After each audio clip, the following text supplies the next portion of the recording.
शारदा बहन, आज भी तुम यहाँ? 17 साल से मैं तुम्हें देख रहा हूँ कि हर सुबह तुम शिव जी को दूध चढ़ाने जरूर आती हो, चाहे सर्दी हो या गर्मी, आंधी हो या तूफान। आखिर बहन, कोई ना कोई बात तो है तुम्हारी इस खामोश तपस्या के पीछे। कहानी इनसे पूछिए जिन्होंने लिखी है। लेकिन मैं तुम्हारी जुबानी सुनना चाहता हूँ। तो सुनो पंडित जी, मैं यहाँ पे हर रोज अपने गुनाह की माफी मांगने आती हूँ और अपने पति का शुक्रिया अदा करने आती हूँ। गुनाह? शुक्रिया? मैं कुछ समझा नहीं बहन, ये कैसी पहेली है? ये पहेली नहीं है पंडित जी, मेरे जीवन की सच्ची घटना है। आज से कुछ साल पहले मैं, मेरे पति और हमारे 2 छोटे बच्चे, बहुत ही प्यारा परिवार था हमारा। हमारा एक बड़ा सा घर था, बच्चे बड़े स्कूल में पढ़ने जाते थे। हर महीने या 2 महीने में हम सभी कहीं ना कहीं घूमने जाया करते थे।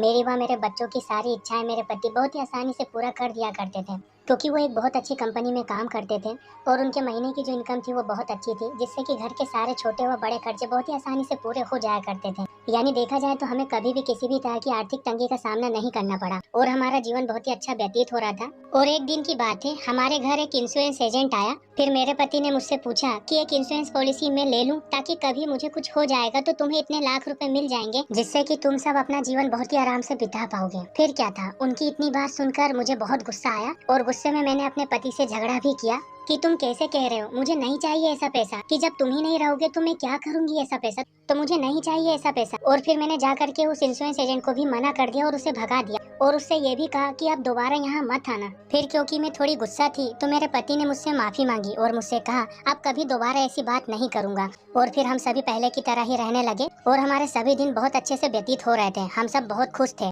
लेकिन एक दिन शाम के समय मेरे पति की कंपनी से मुझे फोन आता है और मुझे बताया जाता है कि मेरे पति की एक सड़क दुर्घटना में डेथ हो गई है। और इतना सुनते ही मैं तो बेहोश हो गई और फिर जैसे तैसे जो भी आस पड़ोस के लोग थे उन सभी की मदद से सारा क्रियाक्रम किया गया और मुझे तो कुछ समझ ही नहीं आ रहा था कि ये क्या हो गया। मैं तो मानने को तैयार भी नहीं थी कि मेरे पति अब इस दुनिया में नहीं है, लेकिन देखा जाए तो सच ही होता है। और सच यही था कि मेरे पति मुझे और मेरे 2 छोटे बच्चों को छोड़ के इस दुनिया से जा चुके थे। अब जैसे तैसे 15-20 दिन तो बीत गए, तो देखा जाए तो हम उन्हें तो नहीं भूले थे और दिन रात उन्हें याद करके रोते रहते थे। लेकिन इसके साथ साथ अब हमारे जीवन में दूसरी समस्याएं आ रही थी, जिसमें घर का किराया, घर के छोटे बड़े सभी तरह के खर्चे, बच्चों की स्कूल की फीस, दूध का बिल, बिजली का बिल, तो इस तरह के बहुत सारे खर्चे थे जो अब समस्याओं की तरह लग रहे थे। हाँ, थोड़ी बहुत जमा पूंजी तो मेरे पास थी, जो पैसा मेरे पति ने बचत के रूप में रखा था, लेकिन उन पैसों से ये सारे खर्चे कब तक पूरे होते, ज्यादा से ज्यादा कुछ महीनों तक। तो अब मुझे कुछ नहीं समझ आ रहा था। फिर मैंने सोचा चलो मकान बदल लेते हैं, किसी छोटे मकान में रहेंगे तो किराया कम लगेगा।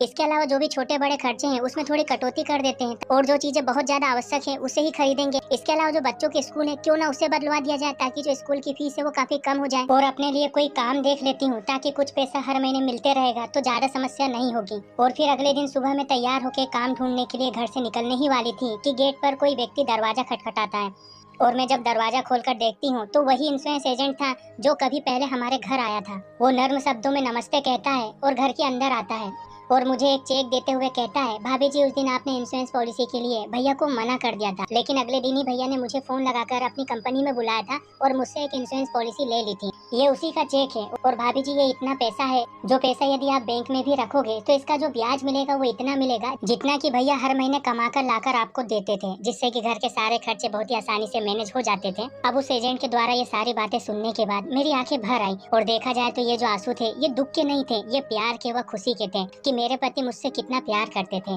जीते जी उन्होंने कभी कोई तकलीफ नहीं होने दी हमें, और आज नहीं है तो भी इतनी व्यवस्था कर दी कि हमें किसी के सामने हाथ फैलाने की आवश्यकता नहीं पड़ेगी। और उसी समय मुझे मेरी गलती का भी एहसास हुआ कि मैंने तो इंश्योरेंस पॉलिसी के लिए मना कर दिया था और मैंने इस इंश्योरेंस एजेंट को भी भगा दिया था। फिर मैंने उस एजेंट से भी माफी मांगी और तब से मैं अपने इस गुनाह की माफी व अपने पति का शुक्रिया अदा करने के लिए यहाँ पे हर रोज आती हूँ। शारदा बहन, किसी ने सच कहा है कि यदि सधुआ जान जाए विधवा का दर्द, तो इस दुनिया में किसी भी व्यक्ति को इंश्योरेंस पॉलिसी लेने से कभी कोई ना रोके। और हर व्यक्ति का एक सही जीवन बीमा